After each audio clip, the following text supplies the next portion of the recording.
নুরা উপর নিচ মাথা দুলাল। কাইফ ফের বলল, কথা দাও আর কখনো আমার থেকে কিছু লুকাবে না, ছোট থেকে ছোট ব্যাপারগুলা ও আমাকে বলবে। কথা দিলাম আর কখনো আপনার থেকে কিচ্ছু লুকাবো না। ঠিক আছে চলো বোরকা পরো, ডাক্তার দেখিয়ে আসি।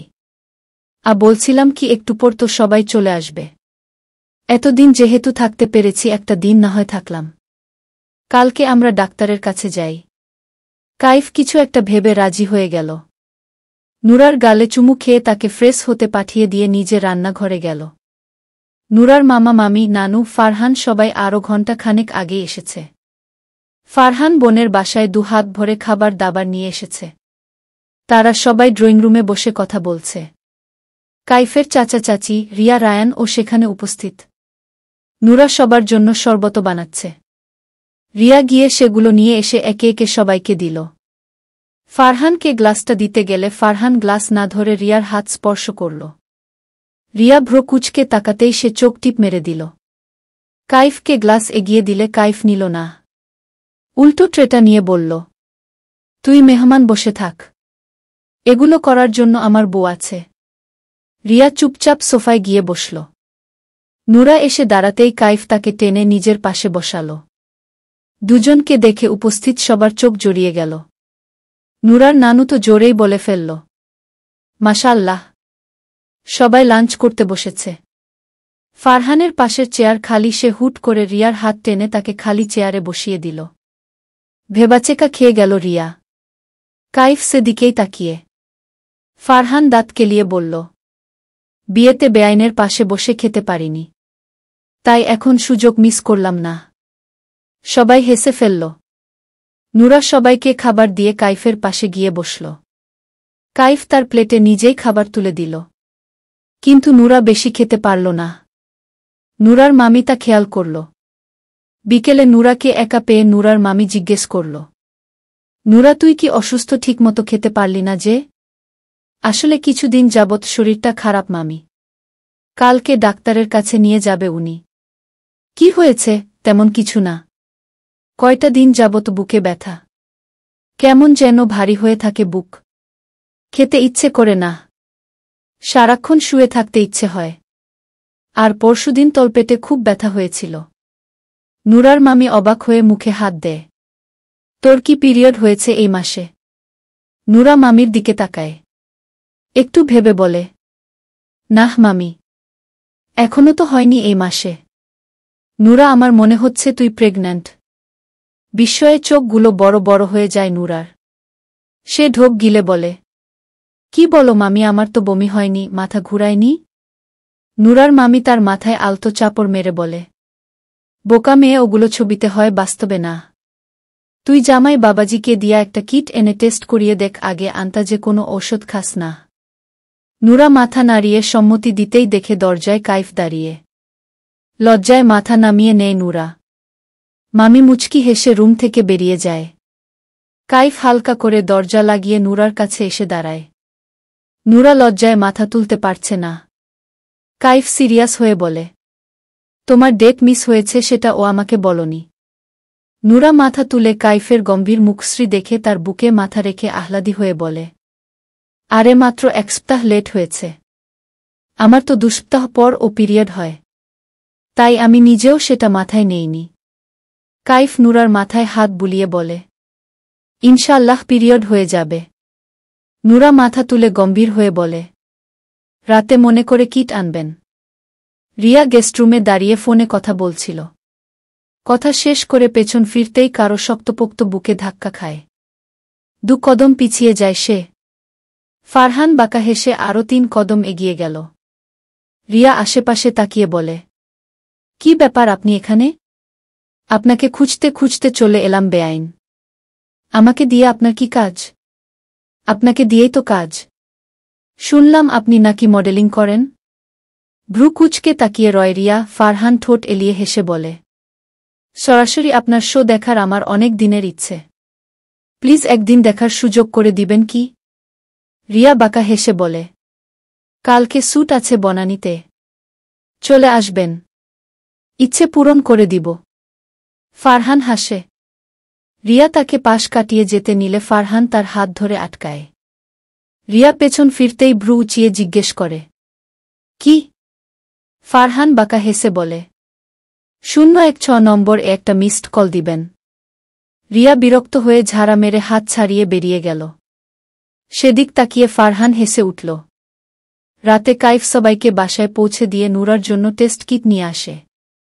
নুরা প্যাকেটে থাকা লেখাটুকু পড়ে বলল, সকালে করতে হবে তো? কাইফ অধৈর্যের ন্যায় বলল, দুটো আছে, একটা এখন করো আরেকটা সকালে করো। কিন্তু এখন করলে হবে নাকি একবারে সকালে করি সেটাই লেখা আছে দেখুন। উফ বউ, আমি ঘুমাতে পারবো না রেজাল্ট না জেনে। তুমি এখনই গিয়ে করো। সকালে তো আবার করবেই, তখন না হয় সঠিক রেজাল্ট জেনে নিব। নুরা আর কি করবে? কাইফের কথা মতো ওয়াশরুমে যায়। এদিক কাইফ অস্থিরতায় পুরো রুম পায়চারি করছে। মনে তার নানান বিষয় ঘুরপাক খাচ্ছে। একমনে বলে রেজাল্ট নেগেটিভ আসুক, কারণ নুরা অনেক ছোট, তার জীবনটা পড়ে আছে, অনেক পড়াশোনা করাতে হবে তাকে। এখনই কিছু একটা হয়ে গেলে সে এত দায়িত্বের ভার নিতে পারবে না। আবার একটু পরই চিন্তা পাল্টে যায়, রেজাল্ট পজিটিভ আসলে তো মন্দ হয় না। নতুন এক অনুভূতির সাথে পরিচিত হবে তারা দুজন। কিন্তু আবার ভাবে এসব কিছু না হলে নুরা এতটা অসুস্থ হয়ে পড়ল কেন? উফ, মাথা ছিঁড়ে যাচ্ছে তার। সে বারবার ওয়াশরুমের দরজায় চোখ রাখে। প্রায় 10 মিনিট পর ওয়াশরুমের দরজা খোলার শব্দ হয়। পা জোড়া থেমে যায় কাইফের। নুরা ছোট ছোট পা ফেলে কাইফের কাছে এসে দাঁড়ায়। তার হাতের মুঠে কিট যা সে কাইফের দিকে বাড়িয়ে দেয়। কাইফ ঢোক গিলে কিট হাতে নিয়ে দেখে কাইফ নুরা একে অপরের দিকে তাকিয়ে আছে। দুজনের মুখেই কোনো রা নেই। কাইফ চোখ নামিয়ে আবারও কিটের দিকে তাকাল। দুটো দাগ স্পষ্ট জ্বলজ্বল করছে কিটে। ঠোঁট কামড়ে ধরল সে। নুরা কাইফের এমন প্রতিক্রিয়া দেখে ঘাবড়ে গেল। চোখ ছলছল করে উঠল তার। মনে একরাশ ভয় জমল, কাইফ কি তাহলে খুশি না? কাইফ কিটটা মুঠ করে নিল। নুরার দিকে তাকিয়ে দেখল যে কোনো সময় তার চোখ থেকে বর্ষা নামবে। সে ঢোক গিলে বলল, কাঁদছ কেন? কান্নার মাঝে কেউ যদি সেই কান্নার কারণ জিজ্ঞেস করে তাহলে আরও বেশি কান্না পায়। নুরার ও ব্যতিক্রম হল না। কাইফের প্রশ্নে সত্যি সত্যি চোখ থেকে বর্ষা নামল তার। সে ঠোঁট উল্টিয়ে কান্না করে দিল ভ্যা ভ্যা করে। নুরার কান্নায় কাইফ ভেবাচেকা খেয়ে গেল। সে এতটাও আশা করেনি নুরার থেকে। সে কিটটা প্যান্টের পকেটে রেখে নুরাকে সাথে সাথে জড়িয়ে ধরল। চুলের ভাঁজে পরপর কয়টা চুমু খেয়ে বলল, এই বোকা, কাঁদছ কেন? কাদার মতো কিছু হয়েছে কি? নুরা কাইফের বুকে মুখ গুজে কাঁদতে কাঁদতে বলল, আপনি রাগ করবেন না প্লিজ। আমি বুঝতে পারিনি কিভাবে কি হয়ে গেছে। নুরার কথা শুনে কাইফ হাসবে না কাঁদবে বুঝতে পারল না। সে নুরার মুখ তুলে তার ঠোঁটে ঠোঁট মিশিয়ে দিল। আকস্মিক কান্না থেমে গেল নুরার। চোখ বড় বড় করে সে তাকিয়ে আছে কাইফের দিকে, কিন্তু কাইফ সে তো একমনে নুরার ঠোঁটের স্বাদ নিতে ব্যস্ত। মিনিট খানিক পর ঠোঁট ছেড়ে দিয়ে কপালে কপাল ঠেকিয়ে কাইফ ঘন ঘন শ্বাস ফেলার সাথে ফিসফিসিয়ে বলে, আমার অনুভূতি আমি তোকে বুঝাতে পারবো না কলিজা। আমার বিশ্বাস হচ্ছে না, সত্যি কি আমি বাবা হচ্ছি? আমার ছোট্ট বিড়াল ছানাটা কবে এত বড় হলো যে আমার অংশ নিজের মধ্যে ধারণ করছে? নুরা চোখ মেলে তাকাল। অবাক কণ্ঠে জিজ্ঞেস করল, আপনি খুশি? কাইফ হঠাৎ নুরাকে কোলে তুলে ঘুরতে লাগল। নুরা তো ভয়ে চোখ খিচে বন্ধ করে কাইফের শার্টের অংশ চেপে ধরে আছে। মিস্টার এহসান, কি করছেন আপনি? থামেন, মাথা ঘুরছে তো। কাইফ থেমে নুরাকে নিয়ে ধপাস করে খাটে শুয়ে পড়ল। কাইফ নিচে, নুরা তার উপরে। নুরাকে বুকের মাঝে চেপে ধরল কাইফ। আমি তোমাকে বুঝাতে পারবো না আমি কত খুশি জান। নুরার মুখে হাসি ফুটল। কাইফ নুরাকে নিচে ফেলে তার উপর ঝুঁকে শীতল কণ্ঠে বলল, কিছুক্ষণ আগেও দোয়া করছিলাম যেন রেজাল্ট নেগেটিভ আসে, কারণ তুমি অনেক ছোট কিন্তু এই মুহূর্তে। কাইফ থেমে নুরার কপালে, দুচোখের পাতায়, নাকের ডগায়, দুগালে চুমু খেয়ে আবারে বলে, এই মুহূর্তে বেশ লোভী হয়ে যাচ্ছি আমি জান। আমি খুব করে চাই আমার অংশ তোমার মাঝে বেড়ে উঠুক। তুমি আমার উপর নারাজ থেকো না জান। জানি তুমি অনেক ছোট, তোমার পড়াশোনা করার অনেক ইচ্ছে। আমি কথা দিচ্ছি তোমার সব স্বপ্ন আমি পূরণ করব। আমাদের বাবু কখনোই তোমার স্বপ্ন পূরণের পথে বাধা হয়ে দাঁড়াবে না।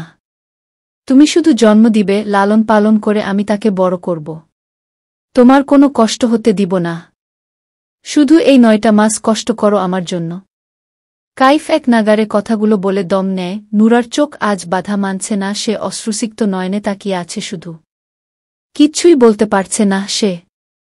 কাইফ নুরার দু গালে হাত রেখে বলে, আমি কি খুব বেশি স্বার্থপর হচ্ছি জান? নুরা দুপাশে মাথা নাড়িয়ে কাইফের মুখটা হাতের আজলায় নিয়ে বলল, খবরদার নিজেকে স্বার্থপর বলবেন না। আপনি তো ওয়ার্ল্ড বেস্ট হাজব্যান্ড। আর আমি মোটেও নারাজ না। আমি খুব খুশি। ভয়ে ছিলাম আপনি রেগে যান কিনা সেটা ভেবে। আমার পাগলি। কাইফ চুমু খেল নুরার নাকে। অতঃপর তারা দিয়ে বলল, যান ওঠো, ওয়াশরুমে গিয়ে উবু করে আসো। 2 রাকাত নামাজ পড়ে নেই। না চাইতেই আল্লাহ এত বড় সুখ আমাদের দিচ্ছেন, সবার আগে উনার শুকরিয়া করতে হবে। নুরা মাথা নাড়িয়ে সম্মতি দিয়ে উবু করতে গেল। কাইফ নিজেও গেস্ট রুম থেকে উবু করে ফ্লোরে 2টো জায়নামাজ বিছিয়ে অপেক্ষা করতে লাগল নুরার। নুরা বের হয়ে আসলে দুজন নিয়ত করে নামাজে দাঁড়াল। এই প্রথম তারা দুজন একসাথে নামাজ পড়ছে।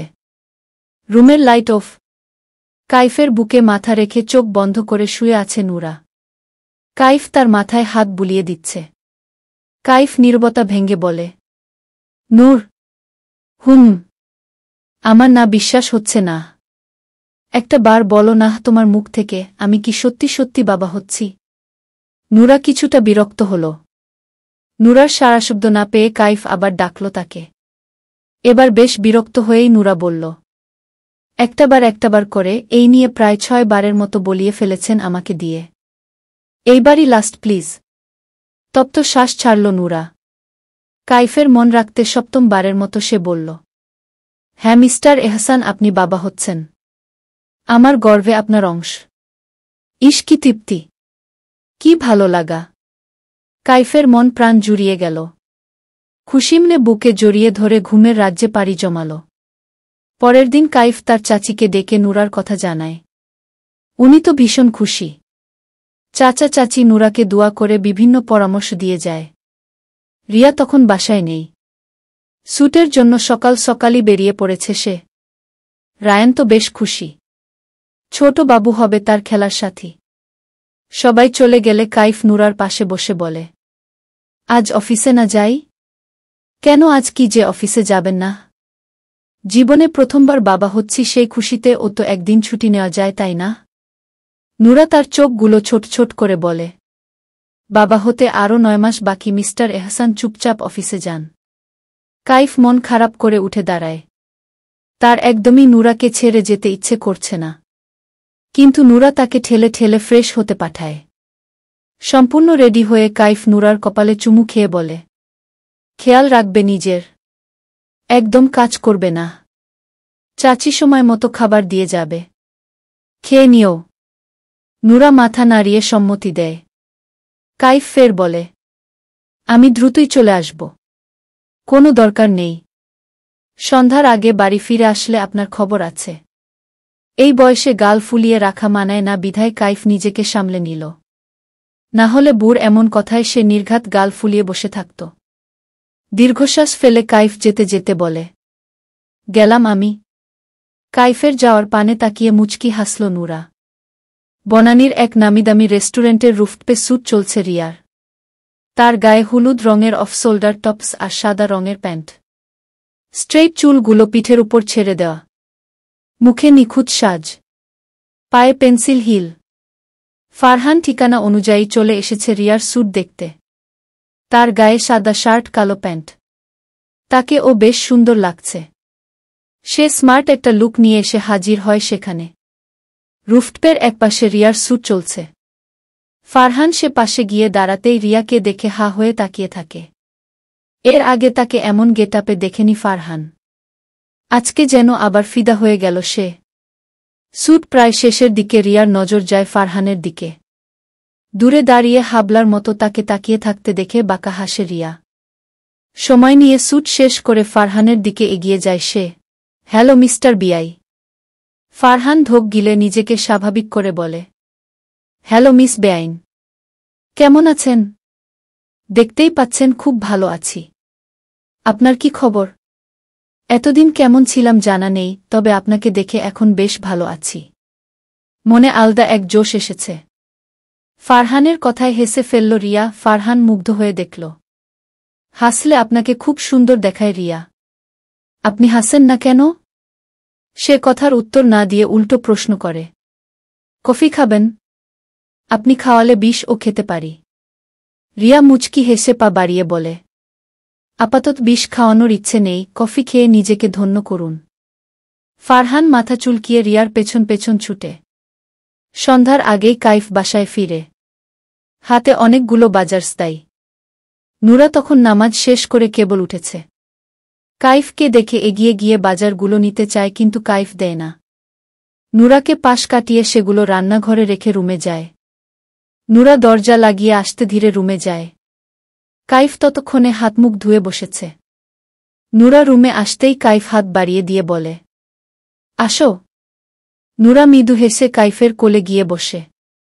কাইফ দুহাতে জড়িয়ে ধরে গলায় নাক ডুবিয়ে বলে, মিস ইউবু। নুরা হেসে কাইফের চুলে হাত দেয়। শরীরের কি অবস্থা? আর কোনো সমস্যা হয়েছিল? ভালো আছে শরীর, আর কিছু হয়নি আলহামদুলিল্লাহ। একটা ভালো গাইনি ডাক্তারের খোঁজ নিয়েছি। পরশুদিন যাব দেখাতে। কালকে উনার অফ। ঠিক আছে। রিয়া বাসায় আসে সন্ধ্যার পর। মনমেজাজ আজ বেশ ফুরফুরে। আজ সারাটা দিন সে ফারহানের সাথে কাটিয়েছে। ফারহান যে ফানি একজন লোক, হাসতে হাসতে রিয়ার কান্না করে দেওয়ার অবস্থা হয়েছিল। শেষমেশ রিয়াকে বাসায় নামিয়ে দিয়ে গেছে ফারহান। কিন্তু আজকে আর সে তার নাম্বার দিয়ে যায়নি রিয়াকে, উল্টো রিয়ার ফোন নাম্বার নিয়ে গেছে। যাওয়ার আগে বলে গেছে, মিসড কল দিব রাতে। ফ্রি থাকলে ব্যাক করিয়েন। সে কথা ভেবেই মুচকি মুচকি হাসছে রিয়া। রাবেয়া বেগম মেয়ের হাসি দেখে মিষ্টির বাটিটা এগিয়ে দিয়ে বলে, কি ব্যাপার, একা একা হাসছিস কেন? প্রেমেটেমে পড়লি নাকি? মায়ের কথায় হাসি থামিয়ে মিষ্টির বাটি থেকে মিষ্টি মুখে দিয়ে খেতে খেতে বলে, কি যে বলো না মা, এখন কি প্রেমে পড়ার বয়স আছে? রাবেয়া বেগম হতাশ হয়ে বললেন, সেটাই। এখন নিজের সন্তান পালার বয়স, আর সেখানে মেয়ে আমার পিওর সিঙ্গেল। মায়ের মুখে পিওর সিঙ্গেল শুনে ফিক করে হেসে দিল রিয়া। রিয়ার হাসি দেখে কটমট করে তাকালো রাবেয়া বেগম। হাসছিস তুই? আমি চিন্তায় মরছি আর তুই হাসছিস? আহো আম্মু, চিন্তা করো না তো। যার বিয়ের লায়ক প্রাপ্ত বয়স্ক মেয়ে ঘরে বসে থাকে, তার আবার চিন্তা না হয় কিভাবে? ঘরে তো বসে নেই আম্মু, কাজ করছি। সাকসেস ক্যারিয়ার আমার। তোকে কোনো কথা বলে লাভ নেই। এই ক্যারিয়ার করেই তো জীবনটা শেষ করলি। মায়ের কথা পাত্তা না দিয়ে আরও একটা মিষ্টি মুখে তুলল রিয়া। অনেকদিন পর মিষ্টি খেলাম। আব্বু হঠাৎ মিষ্টি আনল বাসায়। রাবেয়া বেগমের মুখের আধার কেটে গেল নিমিষেই। খুশিতে গদগদ হয়ে বলল, তোর বাপ না ভাইয়ে মিষ্টি আনছে? খুশির খবর আছে রে। রিয়া ভ্রুকুচকে জিজ্ঞেস করল, কিসের খুশির খবর? আমাদের কাইফ বাবা হচ্ছে, ছোট্ট নুরাটা মা হতে চলছে রে। মুহূর্তেই রিয়ার মুখের সব হাসি বিলীন হয়ে গেল। হাতের আধখাওয়া মিষ্টিটা বাটিতে রেখে উঠে দাঁড়াল সে। রাবেয়া বেগম খুশিমনে এটা সেটা বলছেন, কিন্তু রিয়ার কানে তা গেল না। সে নিজের মতো হেঁটে রুমে চলে গেল।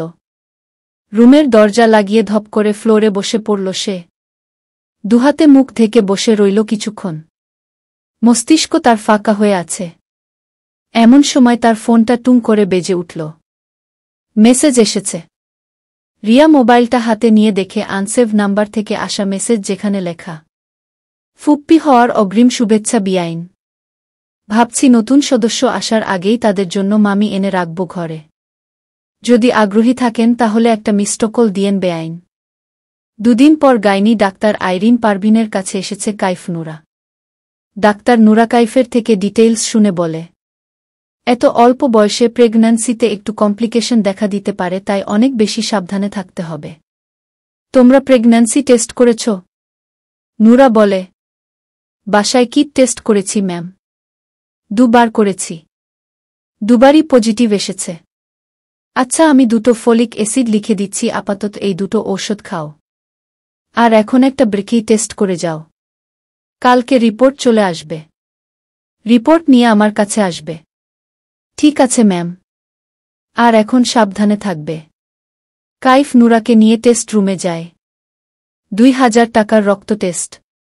নুরা তো ভয় পেয়ে যায়। সে কিছুতেই সাহস পাচ্ছে না রক্ত দেওয়ার জন্য। কাইফ তাকে জড়িয়ে ধরে রেখেছে। সামনে আরও 2 জন রক্ত দিচ্ছে, তা দেখেই নুরার অবস্থা খারাপ। নূর ওই দিক তাকায় না। আমার দিকে তাকাও। আমার ভয় করছে ভীষণ। কিছু হবে না বোকারানি, আমি আছি না। তাদের কথার মাঝেই নুরার ডাক পড়ল। নুরার ভয়ে হাত পা ঠান্ডা হয়ে আছে। নুরাকে ধরে চেয়ারে বসালে নার্স তাকে হাত এগিয়ে দিতে বলে। কাইফ নুরার বা হাতটা এগিয়ে দিয়ে বলে, চিকেন সুই নিবেন প্লিজ। নার্স কথা না বলে নুরার হাতে বেল্ট বেঁধে সুই বের করে। নুরা কাইফের কোমর জড়িয়ে মুখ লুকিয়ে রেখেছে। কাইফ নুরার চুলে হাত বুলিয়ে নার্সের উদ্দেশ্যে বলে, এটা না, বাটারফ্লাইটা নিন প্লিজ। এটা মোটা ও ব্যথা পাবে। নার্স বিরক্ত হয় বেশ। বাটারফ্লাই সুইটা নিয়ে মনে মনে বলে, ডং দেখলে বাঁচি না। রক্ত দিয়ে হসপিটাল থেকে বেরিয়ে আসে তারা। নুরার মুখটা মলিন। কাইফ নুরাকে হেলমেট পরাতে পরাতে বলে, কি খাবা বলো? কিছু খাবো না। বাসায় চলেন। ইশতা তো হয় না, আমার বুড় কতগুলো রক্ত নিল ওই চুন্নি নার্স, শরীরটা একদম দুর্বল বানিয়ে দিয়েছে। এখন তো ডেফিনিটলি কিছু না কিছু খেতে হবে। নুরা ঠোঁট উল্টিয়ে বলল, শয়তান মহিলা, কোনো দয়ামায়া নেই। কাইফ ঠোঁট চেপে হাসল। হ্যাঁ বউ ঠিক। থাক, মন খারাপ করে না। চলো আমরা তোমার পছন্দের কিছু খেয়ে নেই। মন আর শরীর দুটোই ভালো হয়ে যাবে। আচ্ছা তাহলে চলুন দক্ষিণার খিচুড়ি খাই কালা ভুনার সাথে। ওকে মেরি যান। কাইফ হেলমেট পরে বাইকে উঠে বসে নুরাকে সাবধানে উঠতে বলল। নুরা ও সাবধানে উঠে বোরকা ঠিকঠাক করে বসল। তারপর বাইক ছুটল খিলগাঁও এর রোডে।